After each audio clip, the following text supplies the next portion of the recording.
It's officially summertime, and that means it's crazy time in MLS. Jonah Friedman here with armchair analyst Matt Doyle, and we are here to break down the top 5 storylines going into the MLS weekend. It's last call time. We'll start with number 5, Matt. Philadelphia hosting Sporting Kansas City. Yeah, crazy time indeed. We don't know exactly what we're going to see from this Philly team week to week, but they did get out to a pretty impressive start last week under John Hackworth. They really took it to D.C., really good combinations, really bad finishing. So now they'll have a Sporting team that really likes to close down space and does a good job of that, but they've looked vulnerable lately. So I think this could end up being up and down the field between these two teams. Sporting, they have the pieces, but without Matt Besler, they're not as organized as they were. And they're starting to get a little gassed, too. All that high pressure that worked so well in April, not as much these days.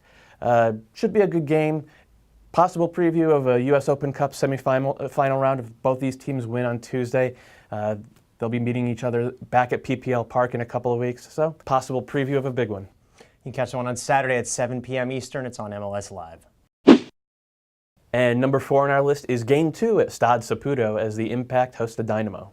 Yeah, and it's like the Brian Ching Bowl, isn't it? I mean, the big storyline going into this one is, of course, Brian Ching returning to Montreal, where he spent a little bit of time in preseason. It was the big story of the offseason after Houston left him unexposed in the expansion draft. Montreal called the bluff, picked him up, used him to get some leverage. Didn't get much out of it, but a little bit of that still lingers, although I would think that if you're Montreal, you're a little more worried about the other guy up top, and that is Will Bruin, who has been on a tear for Houston. He's got 8 goals all of a sudden. He's 5th in the Golden Boot race, and all of a sudden you're starting to wonder, maybe this is the guy to key on.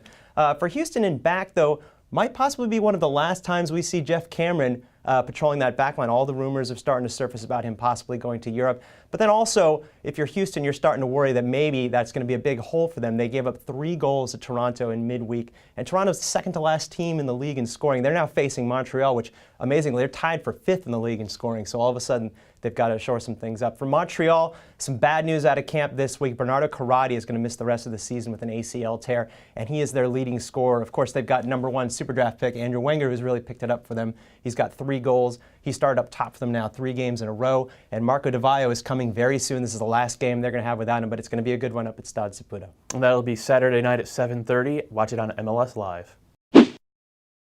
Number 3, a top of the Western table clash between Real Salt Lake and San Jose. No, clash. I see what you did there. 2 teams that really kind of struggled midweek with their defense. San Jose, of course, pulled it out with that 2-1 win at Colorado. They didn't look great throughout. RSL did not pull it out. They handed 3 points to the Galaxy, and I'm sure Jason Kreis has been in their ear about that. RSL, I don't want to say it's a must-win. There's plenty of season left. But the last thing you want to do, especially with the unbalanced schedule, is drop 2 straight games to conference rivals. If they lose to San Jose, that's what will have happened. San Jose, meanwhile, if they can go on the road and get a draw, they'll have to have taken 4 points out of a Rocky Mountain road trip. Would be fantastic for them. It would really signify that, yes, we are in the hunt for real. With RSL, I expect them to come out with fire in their eyes. Last time they had a bad performance, they went off to, I think, six unbeaten after that. So expect a pretty physical and pretty intense midseason matchup. Should have a playoff atmosphere at the Riot. Good one there. It's Saturday, 9 p.m. Eastern on MLS Live. And number 2 on our list, MLS's original big rivalry as New York host D.C. at a sold-out Red Bull Arena. Yeah, the Atlantic Cup is getting back together in D.C. with a huge advantage historically. They've won 31 of the all-time 57 matches. The big questions here are who's not going to be there for New York. Is Thierry Henry going to be there? Is Rafa Marquez going to be there? Both are questionable, but they both did practice on Friday. However, the big story here, obviously, is the guy who is going to be here. That's going to be Dwayne De Rosario. He is the man of the hour here. He's 2 goals away from 100, becoming the 7th player in MLS history with 100 career goals. Supposedly, New York is not going to stop this game to honor him if he gets there.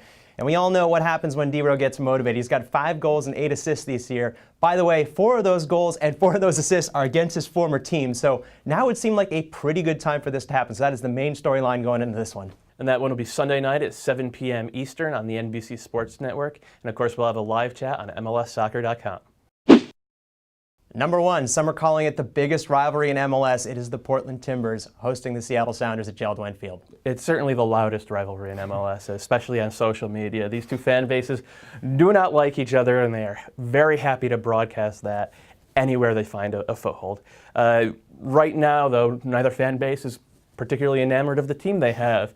Both teams are struggling. Portland dropped a 1-0 result at LA last week where they were pretty impotent in the second half. Seattle, they got a decent midweek result, a 1-1 draw at home against Sporting Kansas City. They look better than they have recently. They had a little more endeavor in the final third, but they're still winless in 6. That's not what anybody had penciled in for this Seattle side. Everybody thought they were going to be a Supporter Shield contender, myself included, but they just haven't been on the same page. You wonder when that's going to come. Really, it would be no better time and place than down the road in Portland for a rivalry game of this magnitude. For the Timbers, they need to start picking up 3 points. Get it now, or 2012 is just a wash. It's must-see TV. It's on Sunday at 5 p.m. Eastern Time. It is on ESPN, and as always, we'll have a live chat on MLSsoccer.com. Some big games this weekend. Make sure you tune in all weekend for recaps and reactions from these games and all the rest of the action. We'll check back with you next week.